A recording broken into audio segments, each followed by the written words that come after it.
Tens of thousands of football fans came to Highbury. Electrifying. Our best player's a child. Our best player's a child.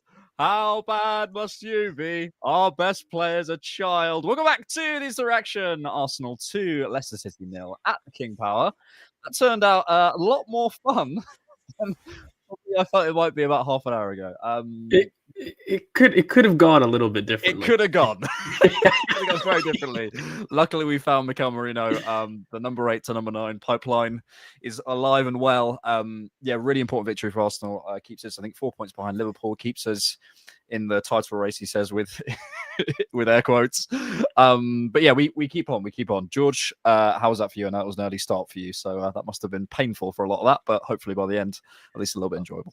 Oh, mate, I'll get to the pros because there's pros, but my goodness, the first 70 minutes were very difficult to watch, and I was really regretting the fact that it was a 7:30 wake up for me over here in Canada, trying to do this. But mate, there was a lot of things we probably need to talk about in terms of this post Havertz era right now. And the one thing I will say, and this is the only thing, we'll get into it. It is stressing what needs to be fixed in the new team more for me.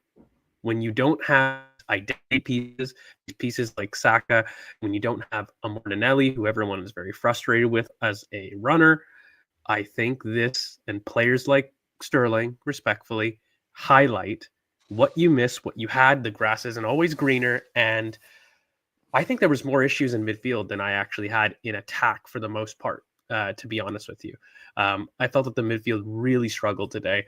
A certain defense league won't be happy, and I think Martin Ødegaard really was difficult in the first 70 minutes. Yeah, I thought he started drifting left. Last half hour, he looked pretty good, Martin Ødegaard. But let's focus on the positives. I don't want to go. We should have those conversations, so let's pin those. But I want to focus on the positives because we did. Ultimately, we have 4 players out. We have our 4 best attackers out, and we managed a 2-0 win against Leicester by adapting. It took too long. We were not good first 70 minutes, absolutely, but we found the solution, and we should absolutely, because we could absolutely sat here after a 0-0 or that Dick over Reed. What a moment from Miles, by the way. That pick out of the back post, unbelievable. One of the best defensive pieces of defense I've seen all season. But we found a solution, and that is something we've been crying out for a long time, and something in game as well that Solve does. Let's talk Mikel Merino because I'm buzzing. I'm obviously buzzing with the goals. But actually, it makes a lot of sense in terms of a runner, in terms of someone who has those running instincts, someone who I think has a real sniff for goal. We've seen that before in terms of chances he's missed. Obviously, he comes up. Before. Yeah, we've seen a lot of chances he's missed, but it's that thing of like if you're constantly missing chances, there's something going right, but also something going wrong. We'll obviously get onto Nwaneri as well, but just on Merino. Is this something you want to see continuing? Do you think that was just a sort of flash in the pan? What do you feel? I mean, I'm undecided about from the off. I really think that this was a game for a Mikel Merino type of center forward. And if I'm looking at something like even a West Ham or a Forest, I start to get nervy for 90 minutes of that type of Mikel Merino center forward play. But just when you look at him as a whole, what's really impressive was the movement in the entire part of the cameo. It was brilliant. It was phenomenal. I mean, people are going to be ecstatic about the goals, but I'll be really honest with you. I mean, the first goal, wow, from Ethan, from a crossing perspective, but you're looking at the best aerial dueler in Europe. I hope he gets to that. And so you praise it. It's great. And the finish on the second one was a fairly pedestrian finish, but what isn't is the movement there. And that's something I really want to highlight, because when you talk about this type of center forward experiment, what needs to happen is the center forward needs to be able to be on both sides of the pitch, offers himself as a +1. That's what Havertz gave. And he needs to be a presence in terms of having an out ball. What happened in the first 70 minutes was that front line was small. We had no reference. And it was something we talked about on the solution pod. We're saying, look, when you have like a Sterling, Ethan, and a Martin Ødegaard kind of front three, it's a small front line without real references, and there was no one really there to kind of work off of. And I mean, Mikel Merino offers you that, right, from a reference perspective. But I was just really impressed with the movement. The movement, he seemed free. Yeah. And I actually think as far as working himself into the team and into relevance, especially as far as, the left 8 is such a difficult one from a trigger perspective, the center forward gives you kind of freedom to really express yourself as far as movement goes. And that is something that Mikel Merino is very underrated in. And I think that I don't know if I'm sitting there saying I want 90 minutes of Mikel Merino for the next month, but I think as far as a game to change it, and certainly for me, it looked a lot better with him and Trossard left than Sterling and Trossard. And I think that's more of an indictment on Sterling for Merino, if I'm really being fair. Take of the century. I think. Look, I actually really like those sort of positions, as you were sort of alluding to, his movement around the back, and it does give him more freedom. When he first came on, he was right around the back. He was sort of offering himself at the back post. It does give him that freedom. I like this Rice and Merino as the dual eight. I think again, we'll come on to the flaws later. I think one of the things I think we were trying to do with Trossard being caught offside so many times is push this Leicester line back, because there were spaces in front of them and Ødegaard and Sterling were dropping into them. The problem is when you have Ødegaard and Sterling in those spaces and you play the ball in, smack, they're done. You don't have that sort of physical reference. When you have Rice and Merino in there, you can play that ball into them and they can hold the ball up, and it's so important for us. Yeah, look, it's a massive find. It's a massive find. I don't know, as you said, I'm not sure I want to see it for 90 minutes. I'm not saying it's the perfect answer, but to have a sample of something really working, and again, to give that team a bit of confidence, to give that team a bit of energy, to say we can find solutions. Because there's something Mikel said earlier in the week. He said it was interesting. They're sort of asking about his response to the Havertz thing, and obviously, he's immediately saying, we just have to think about what we're doing now, who's the next man up, all that sort of stuff. But it must take a bit of belief out of you. And he says something really interesting about trying to convince the players of the answer, trying to convince the players that this is the way we're going to play and this is going to work.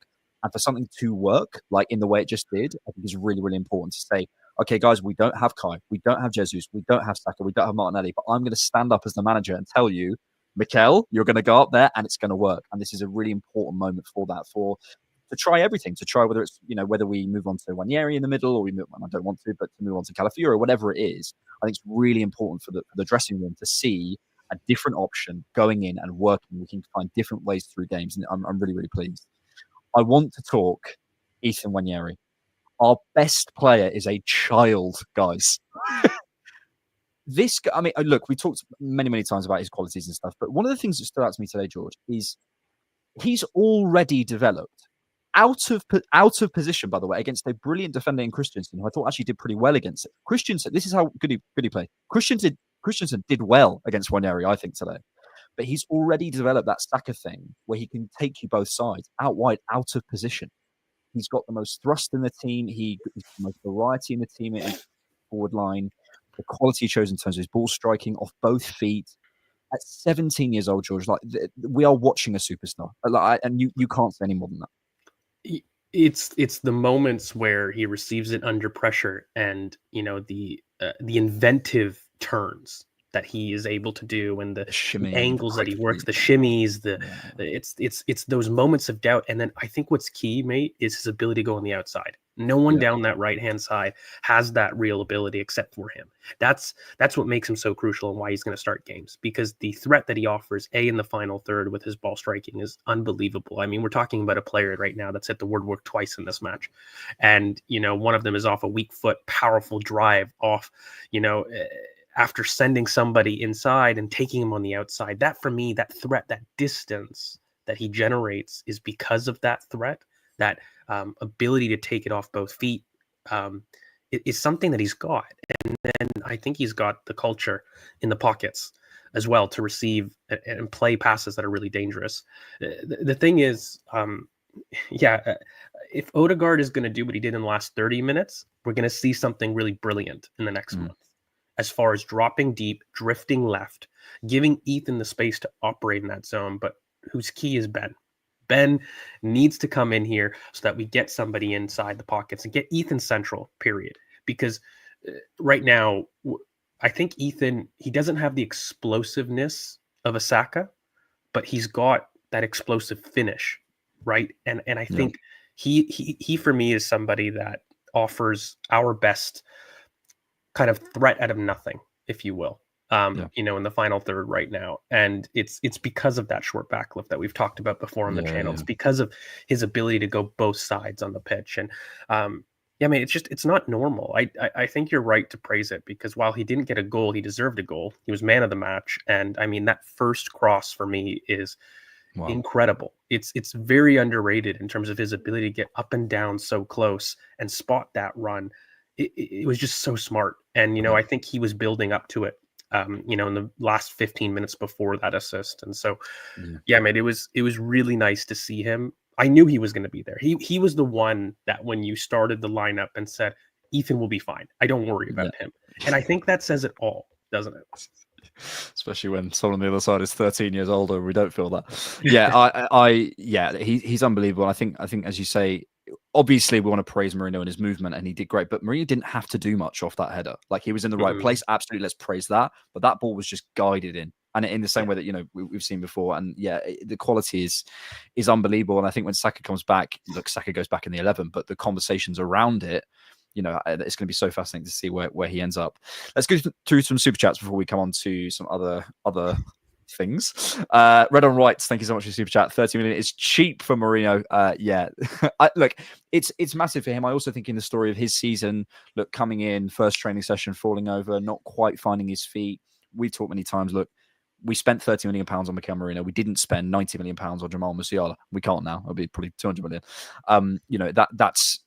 That's what we bought. But in terms of impact, I absolutely love that for him. I think it's important to give him a sort of a placeholder in the team and go, I want us that game. It just gives you a little bit of status, a little bit of power in the team. It's really, really important. Sham, has Sterling forgot how to cross? Such a drab showing. We will certainly come on to Sterling in just a second. Gabby says, I literally called this in the last live stream, Merino in the Bellingham role. Actually, you did, Gabby. You absolutely did. And how good was Ethan? Literally Saka, come on, you Gunners. No more Raz, please. Yes, we'll come to that in just a second. Ivan Smith, a teeny Merino Nwaneri front three will hit like a brick, but if it works, then I won't complain. Yeah, I mean, Tierney whipping those balls into Merino, it's absolutely an option. I will say, in maybe different phases of play, and with sort of when a team isn't knackered after 70 minutes, he might look slightly different. But we can come on to that maybe a little bit later. Let's come on to that then. As Reese has said here in his super chat, Raz pussing Squillaci for the worst I've seen at AFC. George, I can forgive most things. I can't forgive lack of effort. And Raheem Sterling, first 20 minutes, was not trying. I'm sorry, he was not. Actually, I thought as the game went on, he was bad, but he's bad because he can't use his body. He hasn't got the quality to receive on the inside and not get bullied. He can't beat his man. But those are all technical things, right? He was not running. He was not running for the team. He was not trying. He was jogging back. He was doing all this stuff. And I'm sorry, for a player on his level of wages, his level of experience, when there is a child who can't even change in the same dressing room as you on the other side, 13 years your junior, and you're the senior player. I think that first 20 minutes in terms of application, forget technical quality, forget everything else, for me was unforgivable. I will not forgive that. Even if he scores 15 more goals, I will not forgive that. It's not okay. It's so difficult because I can see that he individually is trying, and you're trying to find ways to praise a performance, to defend it, to try to sit there. But unfortunately for me, I don't know about not trying. I just felt like it wasn't coming off for him.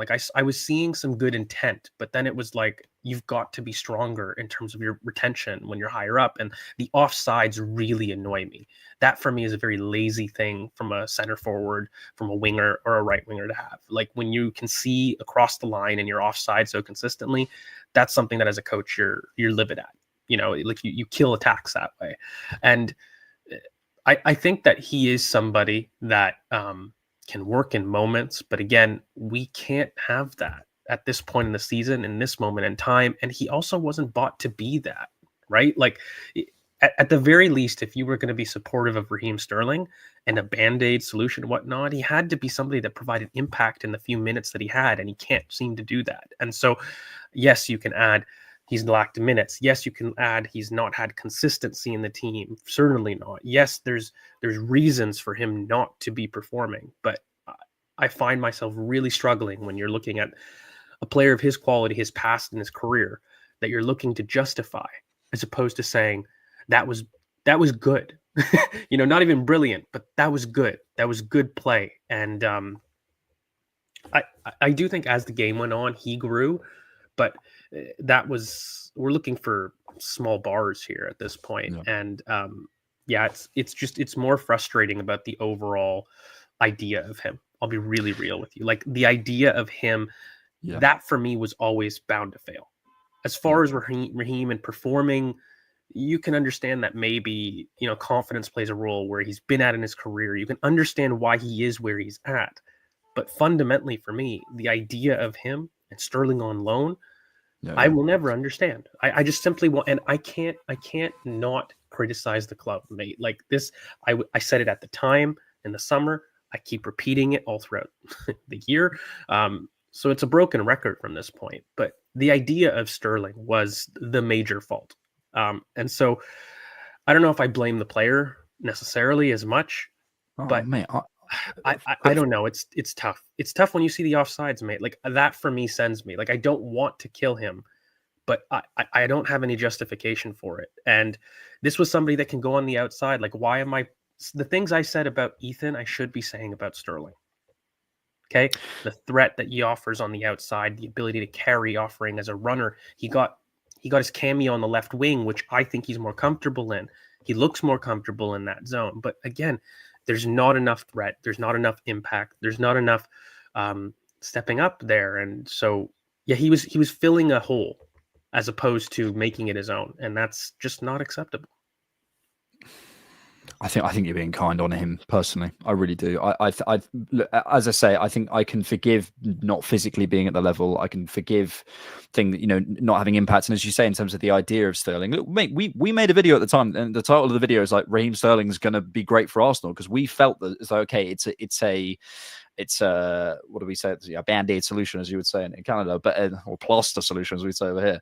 But it's not the perfect solution, but there are upsides to this. And what we felt was at least impact. We feel as though he's going to at least carry us up the pitch. We felt as though he's at least going to show some level of leadership. We show he's going to add sort of positives on the ball. All of those things, I just don't feel any fire in his belly, and that's why I look at the player. I really look at the player, and also, I would recommend any time Arteta is asked about him, he moves off the topic. It's so fascinating. People say, "Mate, what do you think?" Mate, Mikel, in the press conferences, they say, "What do you think about Raheem Sterling?" And he basically goes, "Well, all of our players need to be, and he just goes on to something else. He will not discuss him personally. I bet he's raging at him. He has not come in with that fire. I'm sorry, and if he was 25, I might still be going, well, and if it was a short, a longer term solution, I might be saying, well, Mikel needs to get the most out of him. This is an experienced English international who I don't feel is trying on some level. And that, for me, I can't forgive personally.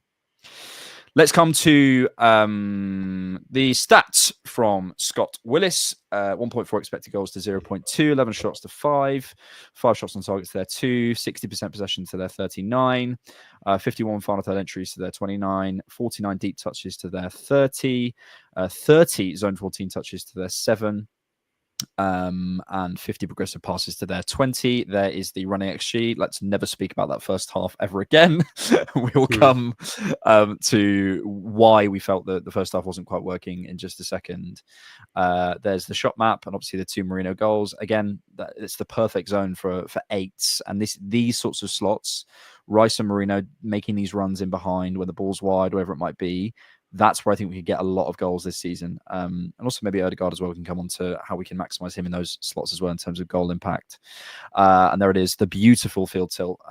Even in that terrible first half, we cooked on field tilt. Let's come to the first half then before we come back to a couple of super chats. I felt it was a number of things. I felt we lacked a physical reference up top. I felt we weren't brave enough behind the ball to find those players who were dropping into the pockets, which was Sterling and Ødegaard, to be fair. But then when they did receive them, they physically couldn't hold it up. I felt the tempo was lacking, not even necessarily lacking in terms of pace, but lacking in terms of a variety. I felt we couldn't slow the game up or speed the game up or slow it down. It felt as though the game was very much on one level. And yeah, I felt the plan was to push Leicester back and drop into those spaces, and you can see that. And that's why I think Trossard kept going offside, because you could see him constantly offside, and Fassen, whatever their other centre back was dropping back. But then we weren't maximising those central slots, and I think it's because of the profiles. and then what in the second half I felt became more vertical. I felt we became a little bit just frankly braver on the ball, and then things start to drop for you. But what did you feel sort of tactically was wrong in that first half? It was the entirety of the front line being too far apart for me. When you pick that front line, it's small. It's a tight space front line, which means what we needed it to be is penning Leicester in, and it being a low block game. That wasn't what we actually found in the first half, and a lot of it for me actually had less to do with the outlets and the front line, because we knew they were small. They were never going to win that first ball going over the top, right? Like, I think the goal was, yes, push them back, but fight for the second ball so that we can regain and retain higher up the pitch. That was kind of the idea, right? Get it out of the build-up. Don't battle in the middle of in the middle third. Make sure that you're stayed high and wide, and keep yourself penned in. Like, that was the idea. But look, Thomas Partey had a really difficult game, and I think Martin Ødegaard in that first half had a really difficult half. Especially those chip balls into the box weren't coming off for me. I don't know why he continued to do it. I wanted the ball to be kept on the ground, offer a little bit of retention. And the thing was, when you had basically Trossard fighting center backs, Raheem Sterling really wide and not offering very much, and then Martin Ødegaard for me was kept high, and Ethan was in this weird zone of not really being able to be inside or receive very often, and so he was distant and everybody was disconnected. And then when you had kind of that back line where Thomas Partey was leading us, getting from the middle third to the final third with some really sloppy passes, I thought wasn't great. And for me, Declan Rice in this carrying role higher up is something that I just don't love to see. I think it can work in moments, but it's not where you get the best out of him. And I mean, we just had people in different areas of the pitch. And then in the second half, what we ended up doing, again, Martin Ødegaard dropped deep a little bit. He started drifting into the left, which offered space for Ethan to come inside, and boom, things started to open up. Now you got two people that were in higher zones, like Ødegaard and Ethan, that were the ones receiving in those zone 14, as opposed to a hopeful Trossard pass, and respectfully, Ødegaard. Ødegaard's better in terms of him drifting across and offering himself as a +1. He's not best when you're trying to find him off the center backs, off the back line, and arriving from those high zones. That, for me, is something that we really struggled with in the first half. And actually, I thought Timber got a lot better in the second half in terms of offering a thrust. There was a little bit more running power. And I tweeted at halftime, I said, this game is calling out for Calafiori and Ben White, please, if you have legs in you, because the front line was just far too apart. And the goal was, if you can get these guys inside, okay, then you can play that technical false nine game. Like, that's the whole point from a tactical perspective of even employing that. But there's no sense in doing that when you're looking to transition, when you're looking to go over the top and respectfully bully. You can't bully with Ethan, Trossard, Sterling. You just can't. No. It's a small space front line. So yeah. And I didn't think we did well enough to kind of squeeze the pitch. I think we were a little bit wasteful. I think your point about sort of the players being too far apart was a good one, because when they got closer together, I think we had our most threatening moments in the first half. Yeah. I think probably we would have used Ben if he'd had the legs. My sense was, I don't know how you feel, but my sense was this was a game where sort of before the goal, he probably felt it's a little bit too intense and a little bit too runny for to just jump straight back into after 3 months out. And then once we scored twice quite quickly, he probably thought, game's over, don't risk it. So I think we'll probably see him next time. Let's go back to some super chats. So this is from Sway. We obviously just mentioned Martin Ødegaard. Funny to see the radicalization from fans in the Ødegaard discourse, but this stems from placing him on this pedestal that he should never be put on. It's a very interesting thing making content. You see the real sort of, I don't know if people can read that. It might be backwards. But that is literally, so 2 comments on my latest video on my channel, which are, first, the bit about Ødegaard is absolutely ridiculous. Second comment, 100% agree on your take with Ødegaard. And it's the perfect summation of, I think, where we're at in terms of as a fan base about Ødegaard. It's, it feels like there's just 2 camps. There aren't, but it sometimes feels that way. Look, I think with Ødegaard, second half, especially, and the second half of the second half, I thought in terms of the decision making and transition, apart from one, I thought was a lot better. And he looked quite powerful as a runner at one point. There's a couple of times he was skipping past Leicester players. Look, in small space games, in finding those pockets when he's on it, we know what Ødegaard can be. But in terms of providing a bit of thrust, in terms of when games turn into a basketball match, I just can't help but look at that clip of Jamal Musiala that came out the other day, where he's just dancing through a block. And you're just like, we just don't have that. And that's not Ødegaard's fault. It's just not who he is. But in terms of what Arsenal, I think this is why Jurriën Timber looked better. It's because he provided a bit of that thrust. I just think we missed that ball carrying. We missed that running power on the ball, someone who can drive us up without having to pass. And we're looking at Ødegaard for that. And he's maybe being put in the wrong zones. I'm not sure the game totally suited him at all times. It's a really tricky one with Ødegaard. I see his limitations. I understand a lot of the arguments from that side, but equally I see his qualities and I see how well we can play with him in the team. I just felt there were points of this game that didn't suit him, but I thought it got better for him. So it's not one or the other. It's about redundancy in areas, right? Like when you've got Ethan and Ødegaard, they both want to do the same thing, right? And so they're going to step on each other's toes. And I think what really changed again for me, it wasn't just that he was dropping deeper a lot more, but he was moving left. I think we really need to highlight that because that's something that I haven't seen from Ødegaard in a while. I can't remember the last time that I saw him being able to float. And by the way, this whole thing of can he adapt to be a 10 and, the idea that he's not Jamal Musiala, like this is just a profile preference debate, right? Because, this is the whole reason that I was debating with Emile Smith-Rowe in terms of profile, in terms of what. To be clear, I'm not asking him to be that, but sometimes the game calls for that. You know what I mean? And it's just I know, yeah. It's like, but when you sell that and you don't have it in the squad, you're left saying, well, I want the guy that I know isn't that to perform the role because that's what the team needs, right? But look, I want to praise something that he did because this is something that he hasn't been doing in previous months, where he would let the game pass him by in terms of if he wasn't performing well, he wouldn't change how he was playing. He did. And I think that's really important. That for me is about him stepping up in the last 30 minutes. And that is what is praiseworthy for me because he had a really interesting quote before the match. Did you see it about him saying, look, like I need to step up? And, for me, mate, like I've already talked about the weaknesses of Ødegaard, but that for me isn't the problem. The problem is far too often I feel he plays his game or Mikel just wants him to keep his role without changing him.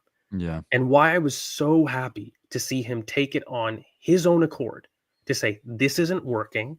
I'm going to drop deep and help because Thomas Partey is not helping in build-up, but I'm also not going to hide in the back. I'm going to drift left. I'm going to offer myself off to Sterling, who, by the way, his best moments came with Ødegaard moving left. And it makes sense. It's just a complementary pair. When you've got a runner and a passer next to each other, that thing is about to pop.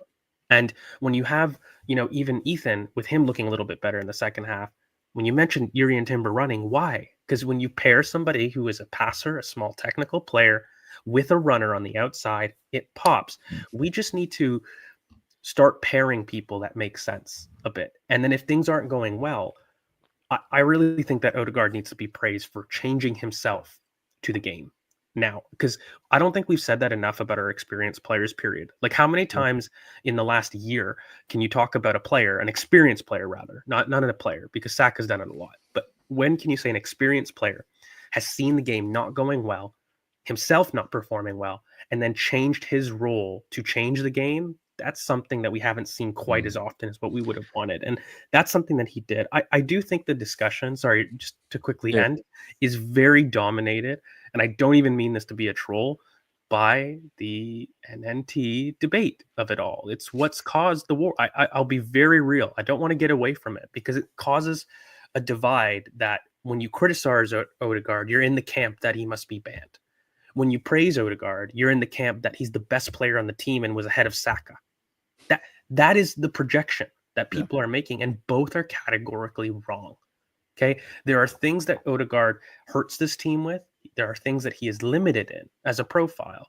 That doesn't mean he is banished and not useful to the squad and isn't going to be an important player to the squad. Maybe not, as far as his specific role, but I always have said the biggest thing with Martin Ødegaard is I'm really annoyed that he's the only one that can't change. I'm really annoyed that he's the only one that can't move in the 11.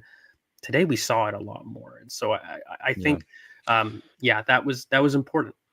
I think that's really, really well said in terms of when the game where is Ødegaard when in different phases of play. And I think when the game opens out and he's more basketball-y, I think he has to shift over to the left. I think it just makes more sense because he can't influence where he can influence the game better from that position. I think you're right. I think this is something maybe a wider conversation just about Mikel in general. He always talks about players always being in the most comfortable position for them. And maybe there are things that Ødegaard, you wouldn't love of Ødegaard drifting over to the left, but also it maximizes his absolute best qualities, which again, in terms of influencing games, is so important. Let's come back to some super chats to finish off the show. Mikel, Chris Wood, Merino, Ethan showing his class today, and that Lewis Kelly block to keep it at 0-0 is probably the most clutch moment of the game. It's an unbelievable bit of defending. It will probably get forgotten about because of the scoreline and because of the events of the match. But yeah, that's an amazing bit of thinking from a guy who is, let's face it, keeping Tierney, Zinchenko, Kivior, Calafiori still all out of the team. And when sort of White's back and we're looking at Timber, I think you still stick with Miles on the left hand side. So that's going to be a really interesting debate moving forward. Coach Lance says Merino, aka Prime Lukaku. It's better than Lukaku, mate. Come on. But thank you for your super chat. Billy Pryor, did Saka actually have a setback? Vamos Merino, no. Arteta confirmed yesterday in the press conference that he did not. So he's fine. I still don't know when exactly he's going to be back, and they're not going to give us a timeline. But my suspicion would be some point towards the end of March, or maybe sort of early April. Ivan Smith, Nwaneri is better than Foden and Palmer, and you cannot convince me otherwise. Thoughts?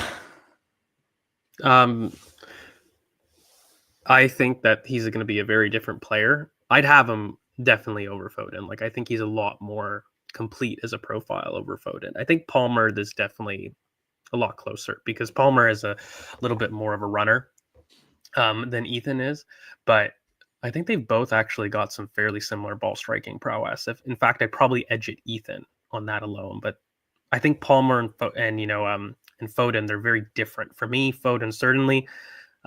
Whereas Palmer, I think it's a lot closer, to be fair. I think you can find similarities, but they're also very different players. Like for me, Palmer is really a true second striker. Ethan is a little bit more. Ethan can control the tempo of a match himself. He can play a little bit more in the middle third. He's a slightly different player. The comparison is better with him and Foden in general, as far as profile goes, and he's much better at that profile than Phil Foden. I think so, in terms of power. Yeah. EK says, I'm the unofficial president of the Partey Defence League. Even I have to say he was clueless at times today. We just spent, five or so minutes talking about Martin Ødegaard, I'm sure. I mean, the stuff you get accused, again, this is very social media heavy, and I appreciate this isn't where the world is. I'm being accused of being racist because I bring up that Partey miscued a few balls. I find the whole narrative about him exhausting, absolutely exhausting. Yeah. He wasn't great today. That's okay to say. He's also been brilliant at points this season. Brilliant. But he was a bit poor today, and that's okay. So thank you, President of the Partey Defence League, for the cosign. Dean Bratton became a YouTube member. Thank you so much, Dean. Very kind of you. You can check out the Youth Pod. We can check out, we're going to have an Ødegaard. Actually, we're going to have an Ødegaard scouted at some point next week, I think Monday. So we'll definitely chat more about Ødegaard on that pod. I kind of want to do a Nwaneri scouted again just to watch him. It's unbelievable. But you know what's brilliant about being like a member, guys? I don't know if you guys know this. Sorry, just to jump in. I'm so happy because I'm like a very OCD person, but we have finally collected all of our playlists together. So if you did want to look at any of the youth pods that we did, they're all collected in a place called Collections on the Patreon pod. I think on YouTube, it's a little bit different. You do got to go through Vimeo to kind of search through them, but all the scouteds are in one place. The rewatches are in one place. The IRs are in one place. We will be putting all the main pods, and we will be keeping up with this more coordinated video thing. So for all you OCD nerds like me, it is all in one place for you to get and access. Frederick, this game shows we should never give up before it's over. Liverpool. Yeah, let's kind of talk the title race. I mean, I'll bring up the table as we go. I have a prediction, and it's a very Arsenal one. I feel like we're going to go through this and just sort of scam wins. Just absolutely scam wins, and they're just going to be random, scam wins. Oh, absolutely. by every metric possible, we are owed about 10 scam wins. But here's the Premier League table, and then we're going to get Saka and Martinelli back, and then we're going to start losing points. That just feels like the most Arsenal thing this season. I mean, how are you feeling about it? Look, I've said on pods before, I just have to say I do think it's over. But I think we can push Liverpool. I really think we can, and whether that's a trophy or not is up to you. look, it's not mathematically over, and maybe I'm being doomer, but look, there we are. We're 4 points behind. Liverpool have got to go away to, is it Villa? Yeah, That's a they've tough got Villa. game. They've Yeah, got that's a Villa. tough game. They have a tough. I don't remember the specific, but I remember I had looked at it on the weekend, and their next 5 games are tough, no doubt. Our toughest game is Forest for me. Yeah, but I said this to Rohan the other day. Do you know what one of the most underrated performances of the season? Arsenal 3, Nottingham Forest 0. When they were in unbelievable form, they had nothing for us. So the thing is, the only thing that I'm saying is I think that game state is going to be actually beneficial to us. Like a basketball space-driven game right now is going to be a little bit beneficial. Yeah, like anybody that's coming at us or going to us is something that we'll actually be okay in. It's those teams that maybe sit in. That are maybe going to struggle a little bit. Yeah, I think the biggest thing is when you look at this, take it game by game. I've said it and I maintain it. By March, you can really start to have an idea about what a title race, so to speak, is going to look at. But I'm going to repeat this. March of last year, Liverpool were ahead by 7 points, and the talk of the town was Arsenal City title race, right? Mm-hmm. They ended the season 7 points behind Arsenal. Now, the biggest thing people are going to point to is, yeah, but mate, like, everybody's injured. No one's got the same thing. And I'm like, yeah, I agree. That's why there's doubt. And that's why, for me, I said in the last pod, I struggle to understand with Kai Havertz out for the rest of the season, Jesus out for the rest of the season, Saka coming back as far as the end of March, maybe towards knockout competitions. And of course, he's got to get integrated. Like, that's a lot of players. Martinelli out, coming back from a hamstring injury.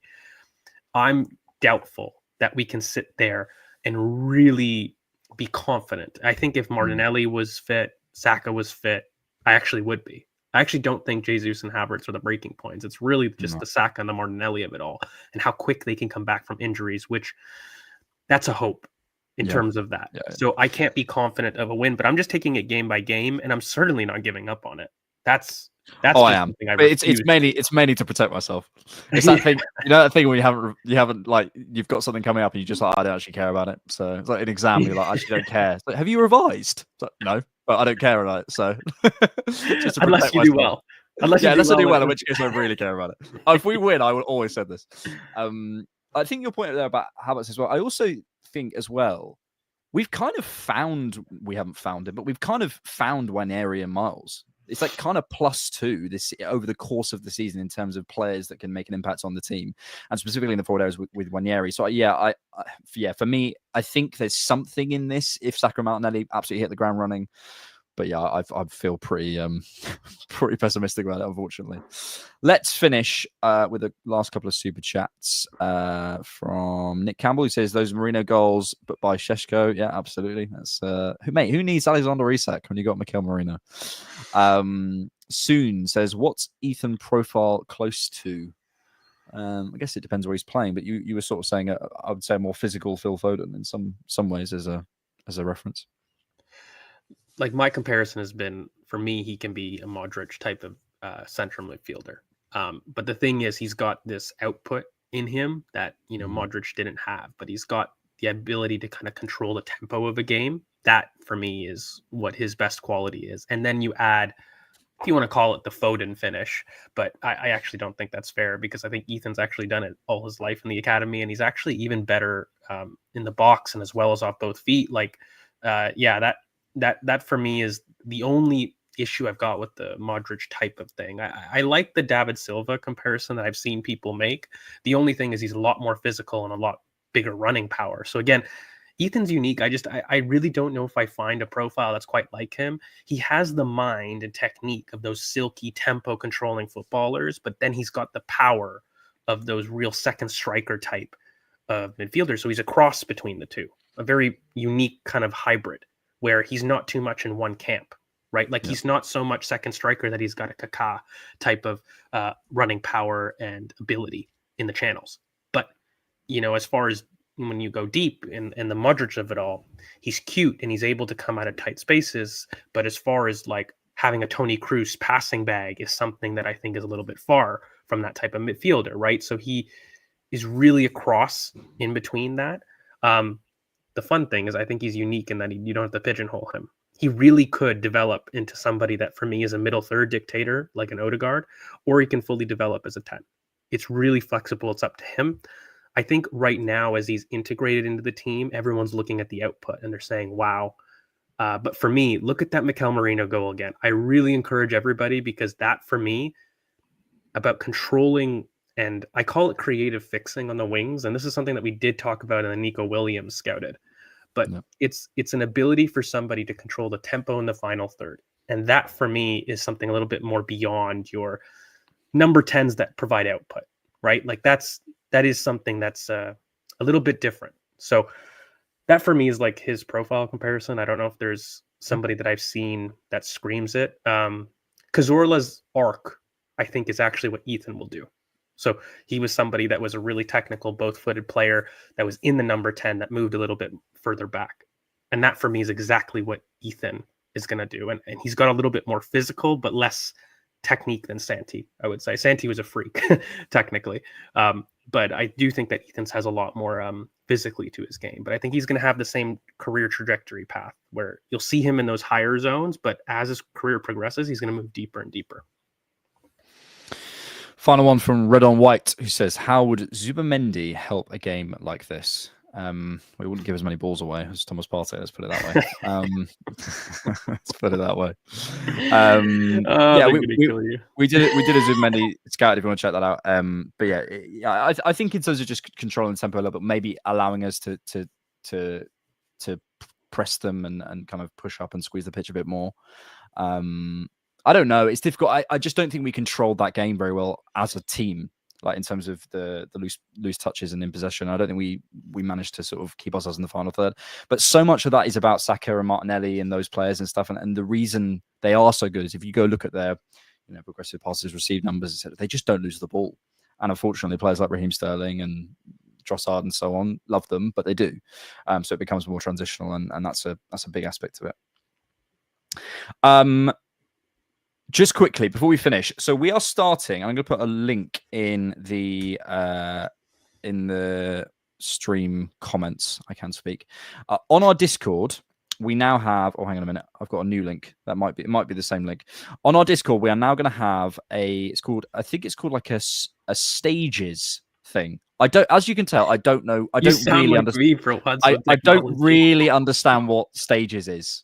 But it's essentially like if you had Spaces on X, you can go check that out. It's hosted by Alex Forder. So if you're in our Discord, if you're a member, you can check that out. So you can get it from the YouTube memberships page, or you can get it from Patreon. You can join our Discord as a member, and then you can go and join there. So yeah, that's something we're starting up after every single instant reaction.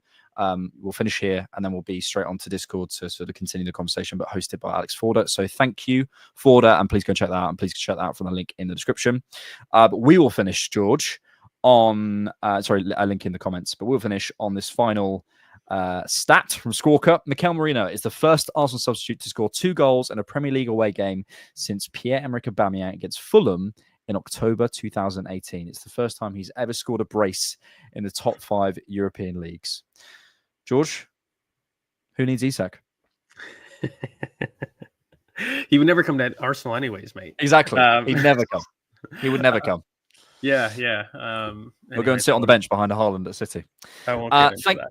Thank you all for being here. We are here for instant reactions after every single Arsenal game. Thank you for being here. Make sure you subscribe if you're new.